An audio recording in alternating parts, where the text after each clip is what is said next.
मायानगर के बड़े से बंगले में ललिता नाम की एक लड़की अपने पति के साथ रहा करती थी। ललिता का बंगला इतना बड़ा था कि उसे बंगले में सफाई करते हुए कब सुबह से शाम हो जाती उसे पता ही नहीं चलता था। एक रोज ललिता अपने पति पंकज से कहती, अजी मेरी बहन की सीमा गुजरे हुए कितने दिन बीत गए, पर मुझे हर पल बस उसी की याद सताती रहती। उसके बिना मुझे ये खाने को दौड़ता है जी। और आप भी फैक्ट्री के काम में इतना बिजी रहते हो कि मुझे कहीं घुमाने तक नहीं ले जाते। सारा दिन बस घर के काम काज में लगी रहती हो और बोलती हो कि कहीं घूमने नहीं ले जाते। अरे तुम घर के काम से फुर्सत मिलो तब ना मैं तुम्हें कहीं घूमने ले जाऊं। हाँ जी, बात तो आप सही कह रहे हैं। इतने घर के काम करते करते मुझे पूरा दिन हो जाता है। घर का काम करने में मेरी तबीयत भी खराब होने लगी। अच्छी, मैं सोच रही थी क्यों ना हम घर के लिए काम की नौकरानी रख। ललिता की बात सुनकर पंकज गुस्से में बोलता है, क्या कहा तुमने? घर के लिए नौकरानी रख ले? हर एक तो ऑफिस में वैसे ही इतना नुकसान हो रहा है, ऊपर से तुम नौकरानी रखने की बात कर रही हो।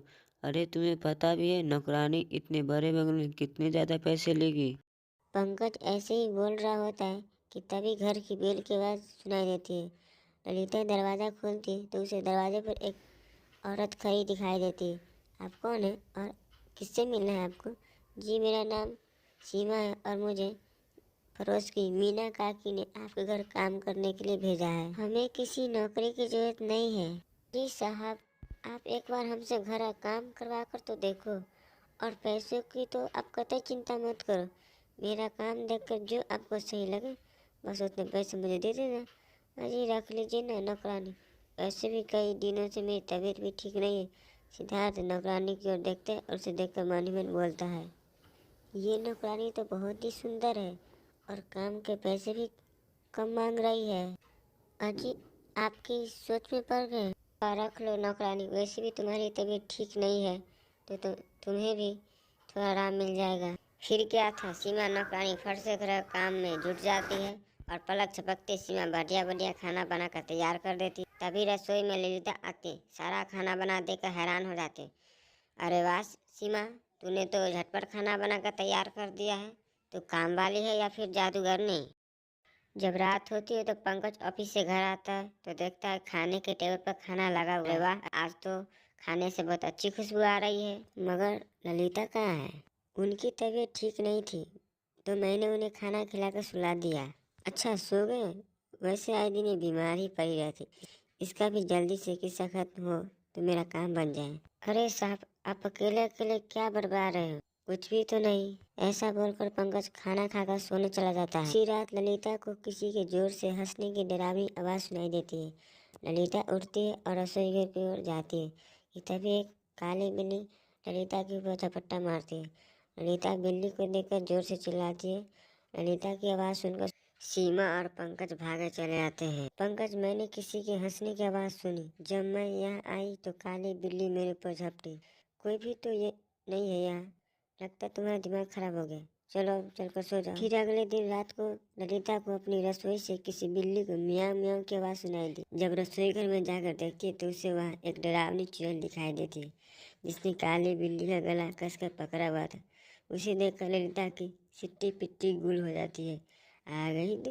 देख जरा इस बिल्ली को, जैसे मैंने इसका गला दबाया वैसे ही मैं तेरा गला दबाकर तुझे मार डालूंगी। ललिता जोर से चिल्लाती। ललिता की चीख सुनकर पंकज वहाँ आता है। चुड़ैल मुझे मार डालेगी? अरे क्या चुड़ैल, मुझे तो कोई चुड़ैल नहीं दिखाई दे रही। अभी अभी मैंने उसे रसोई घर में देखा, अब न जाने कहाँ गायब हो गई। तभी वहाँ सीमा आती। अरे मैम साहब, आपने जरूर कोई सपना देखा होगा। इसमें रसोई घर में मेरे सिवा और कोई भी नहीं।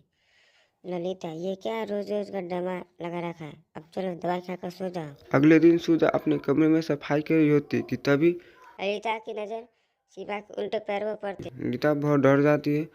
सीमा कमरे की सफाई कर किचन साफ करने चले जाती है।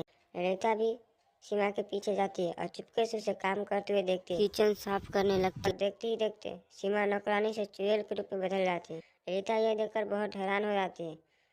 सीमा नौकरानी एक चुड़ैल है, तभी मैं क्यों नौकरानी कैसे इतनी जल्दी घर के लिए काम कर लेती है?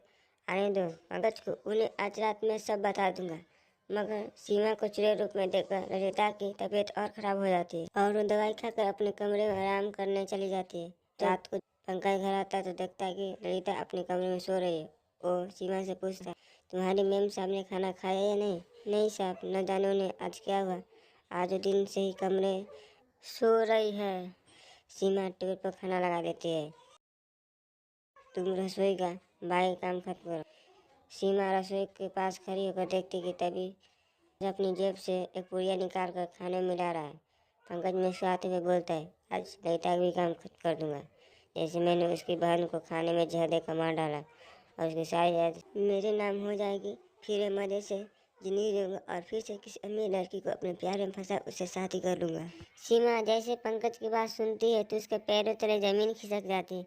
हे भगवान, इसका मतलब इस पंकज ने हमारी जायदाद हड़पने के लिए मुझे जहर देकर मार डाला और खाना मेरी बहन ललिता लेकर आई थी। इसीलिए मैं ये समझती है कि मुझे ललिता ने खाने में जहर मिलाकर मार डाला ताकि बंगले का आधा हिस्सा भी इसी के नाम हो जाए। मैं यहाँ नौकरानी बनकर आई ताकि अपनी बहन को मार सके, पर अब मुझे सच्चाई पता चल गई। अब मुझे अपनी बहन को इस पापी इंसान से बचाना है। ऐसा बोलकर सीमा जल्दी से पंकज के पास आती और उसके हाथ से खाना लेकर बोलती, अरे साहब, आप क्यों परेशान होते हैं? खाना मैं अरे साहब, मैं ले जाकर मैम साहब को खाना खिला देती हूँ। सीमा खाना लेकर ललिता मैम साहब के पास जाती है। मैं जान गई कि तुम कोई नौकरानी नहीं बल्कि एक चुड़ैल हो और मैं अभी तुम्हारा सच पंकज को बताती हूँ। ललिता की बात सुनते ही सीमा चुड़ैल के रूप में बदल जाती है और रोते हुए बोलती है, दीदी, मैं आपकी छोटी बहन सीमा हूँ जो मरने के बाद एक चुड़ैल बन गई। पर अब मुझे पता चल गया कि मुझे पंकज जीजा जी ने खाने में जहर देकर मार डाला था। फिर चुड़ैल ललिता को सारी बात बताती है। तू तो मेरी बहन सीमा हो। ऐसा बोलकर ललिता की आंखें भर जाती। दीदी, जब तक मैं आपकी मौत का बदला नहीं ले लूंगी तब तक मैं ऐसी चुड़ैल बनकर भटकती रहूंगी। पर अपना बदला लेने से पहले मुझे आपको एकदम ठीक करना है। मैं आपकी सेवा करूंगी, आपको कोई काम करने नहीं दूंगी, आपको अच्छा खाना खिलाऊंगी, आप जल्दी से ठीक हो जाए। कोई प्यार से बात नहीं करते। अब समझ आया कि क्यों ऐसा कर देते, क्योंकि उन्हें मुझसे नहीं हमारी जायदाद से ममता मेरी बहन जिसने तुम्हें मार डाला। तुम ऐसे इंसानों को कतई नहीं छोड़ना। फिर क्या था, ममता चुड़ैल फिर से नौकरानी के रूप में बदल जाती है और जहरीला खाना फेंक देती है। पंकज देखता है कि ललिता तो बिल्कुल ठीक है, तो बहुत हैरान हो जाता है। अगले दिन से ही ममता सुधा के रूप में ललिता को देखने में लग जाती है। वो अपने चुड़ैल शक्तियों से फटाफट घर सारा काम कर देते।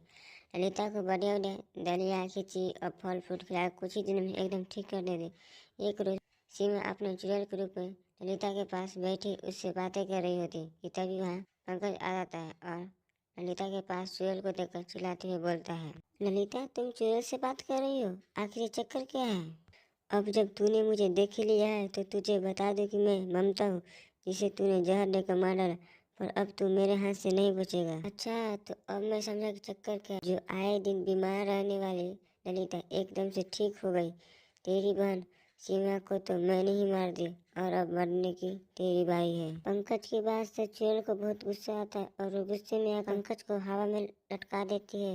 मेरी बहन को मारेगा? फिर अब मैं तेरा क्या हाल करती हूँ? अरे मर गया, मर गया, अरे चुड़ैल, चुड़ैल।